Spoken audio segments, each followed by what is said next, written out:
കേരളത്തിലെ സ്ഥാനാർത്ഥിത്വത്തിൽ നിന്നും രാഹുൽ ഗാന്ധി പിന്മാറാൻ യെച്ചൂരി കാരണമായിരുന്നു എന്ന ഒരു വാർത്തകൾ നമ്മളെ തേടിയെത്തിയിരുന്നു. ഇടതുപക്ഷം തന്നെയായിരുന്നു പ്രശ്നമായി രാഹുലിന് മുന്നിൽ നിന്നത്. എന്നാൽ ആദ്യഘട്ടത്തിൽ രാഹുൽ ഗാന്ധിയെ സ്ഥാനാർത്ഥിയായി ക്ഷണിച്ചത്, അതായത് ദക്ഷിണേന്ത്യയിൽ എവിടെയെങ്കിലും സ്ഥാനാർത്ഥിയാവുന്നുണ്ടെങ്കിൽ അത് ഞങ്ങളുടെ കർണാടകയിൽ വേണമെന്ന് പറഞ്ഞ് PCC അധ്യക്ഷൻ ദിനേശ് ഗുണ്ടറാവു രാഹുൽ ഗാന്ധിയെ ക്ഷണിച്ചിരുന്നു. ആ ക്ഷണം രാഹുൽ ഗാന്ധി സ്വീകരിച്ചതായി കർണാടകയിൽ നിന്നും വാർത്തകൾ പുറപ്പെടുമ്പോൾ വയനാട് സീറ്റിൽ ഒരു തീരുമാനമായ സ്ഥിതിക്ക്, അതായത് സിദ്ദീഖ് തന്നെ വയനാട്ടിൽ മത്സരിക്കുമെന്ന കാര്യത്തിൽ ഒരു തീരുമാനമായതുകൊണ്ട് കർണാടകയിലേക്ക് തന്നെയായിരിക്കാം രാഹുൽ ഗാന്ധിയുടെ കടന്നുവരൽ എന്നുള്ള തീരുമാനത്തിൽ എത്തിയിരിക്കുകയാണ് ഇപ്പോൾ കോൺഗ്രസ്. അതായത് ദക്ഷിണേന്ത്യയിലെ ഒരു സീറ്റിൽ എന്തായാലും മത്സരിക്കും, അത് വയനാട്ടിലാവില്ല, ഇപ്പോൾ അത് കർണാടകയാണെന്ന ഉറച്ച തീരുമാനത്തിൽ നിൽക്കുമ്പോൾ ഇനി കർണാടകയിലെ ഏത് മണ്ഡലം തിരഞ്ഞെടുക്കുമെന്ന് ചോദിച്ചാൽ ആ മണ്ഡലത്തിന് ഒരു പേരാണ് ആ കർണാടകയിൽ നിന്ന് ഉയർന്നു വരുന്നുള്ളത്. അത് ബെല്ലാരിയാണ്. ബെല്ലാരിക്ക് ഒരു ചരിത്രമുണ്ട്. 1999 സോണിയാഗാന്ധി മത്സരിച്ച മണ്ഡലം. അതേ മണ്ഡലത്തിൽ മകൻ രാഹുൽ ഗാന്ധിയും മത്സരിക്കണമെന്ന ഒരു ആവശ്യം ഉടുപ്പി കോൺഗ്രസ് കമ്മിറ്റി നേരത്തെ ദേശീയ നേതൃത്വത്തോട് സൂചിപ്പിച്ചിരുന്നു. പക്ഷെ മറ്റൊരു കാര്യമുണ്ട്, ഒരു ട്വിസ്റ്റ് ഉണ്ട്.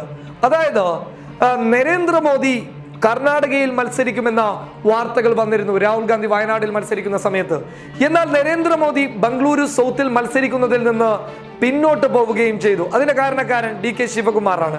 പക്ഷേ രാഹുൽ ഗാന്ധി കർണാടകയിൽ മത്സരിച്ചു കഴിഞ്ഞാൽ നരേന്ദ്രമോദിയുടെ പിന്മാറ്റവും രാഹുൽ ഗാന്ധിയുടെ കടന്നുവരലൊക്കെ കർണാടകയെ മാത്രമല്ല ദക്ഷിണേന്ത്യയെ ഇളക്കിമറിക്കും എന്നുള്ളതാണ് ലഭിക്കുന്ന റിപ്പോർട്ടുകൾ പറയുന്നത്. അതായത് PCC അധ്യക്ഷനായിട്ടുള്ള ദിനേശ് ഗുണ്ടറാവു വ്യക്തമാക്കുന്നത്, രാഹുൽ ഗാന്ധിയുടെ ഒരു കടന്നുവരൽ കൂടിയായാൽ കർണാടക ഇപ്രാവശ്യം വലിയ ഒരു ഭൂരിപക്ഷം കോൺഗ്രസിന് നൽകും എന്നുള്ളതാണ്. അതായത് കോൺഗ്രസിന് വലിയ നേട്ടങ്ങൾ രാഹുൽ ഗാന്ധിയുടെ കടന്നുവരലിലൂടെ ഉണ്ടാകും എന്നുള്ളതാണ് ഗുണ്ടറാവു വ്യക്തമാക്കുന്നുള്ളത്. മറ്റൊരു കാര്യം എന്ന് പറയുന്നത്, കർണാടകയിലെ പല മണ്ഡലങ്ങളിലും BJP ശക്തമായിട്ടുള്ള പ്രചരണങ്ങൾ നടത്തുന്നുണ്ട്.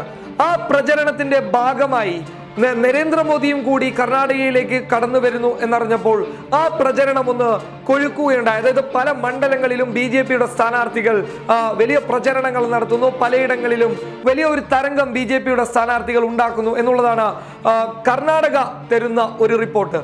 അതുകൊണ്ട് തന്നെ ഈ മണ്ഡലങ്ങളിൽ, ഇത്തരം മണ്ഡലങ്ങളിലൊക്കെ രാഹുൽ ഗാന്ധിയുടെ കടന്നുവരൽ, കർണാടകയിലെ ഏത് മണ്ഡലങ്ങളിലായാലും രാഹുൽ ഗാന്ധി മത്സരിച്ചു കഴിഞ്ഞാൽ ഈ പ്രചരണങ്ങളെയൊക്കെ പൊളിച്ചടുക്കി കോൺഗ്രസിന് ഒരു വിജയ സാധ്യത ഉണ്ടാക്കാൻ കഴിയുമെന്ന വിശ്വാസമാണ് PCC അധ്യക്ഷനായിട്ടുള്ള ദിനേശ് ഗുണ്ടറാവു ANAയോട് വ്യക്തമാക്കിയിട്ടുള്ളത്. ആ കാര്യം എടുത്തു പറയേണ്ട ഒരു വിഷയമാണ്. അതായത് രാഹുൽ കർണാടകയിൽ വരുന്നതോടുകൂടി തന്നെ കർണാടകയിലെ BJPയുടെ ഒരു ആവേശം ഇല്ലാതാവുകയും കോൺഗ്രസ് തരംഗം വീണ്ടും അവിടെ ഉദിച്ചു വരികയും, അത് മാത്രമല്ല കർണാടകയിൽ വന്നതുകൊണ്ട് ആ തരംഗം കേരളത്തെയും തമിഴ്നാടിനെയും ബാധിക്കുക തന്നെ ചെയ്യും. അതുകൊണ്ട് ദക്ഷിണേന്ത്യയിൽ മത്സരിക്കുന്നത് ഏറ്റവും നല്ലത് കർണാടകയായിരിക്കും എന്ന് തന്നെ കേരളത്തിലെയും അതുപോലെ തന്നെ തമിഴ്നാട്ടിലെയും കോൺഗ്രസിലെ പ്രവർത്തകർക്ക് ഇടയിൽ അഭിപ്രായമുള്ളത് കൊണ്ട് തന്നെ എന്തുകൊണ്ടും കർണാടകയിൽ മത്സരിച്ചു കഴിഞ്ഞാൽ ദേശീയ ശത്രുവായിട്ടുള്ള BJPയെയും അവിടെ നേരിടാൻ സാധിക്കും. മറ്റൊരു കാര്യം, 1999 സോണിയാഗാന്ധി ബെല്ലാരിയിലേക്ക് ആ ഒരു വിജയം രാഹുൽ ഗാന്ധിക്ക് കൊണ്ടുവരാൻ സാധിക്കുമെന്നുള്ള റിപ്പോർട്ടുകളും അവിടെ നിന്നും വരുന്നുണ്ട്. News desk public Kerala.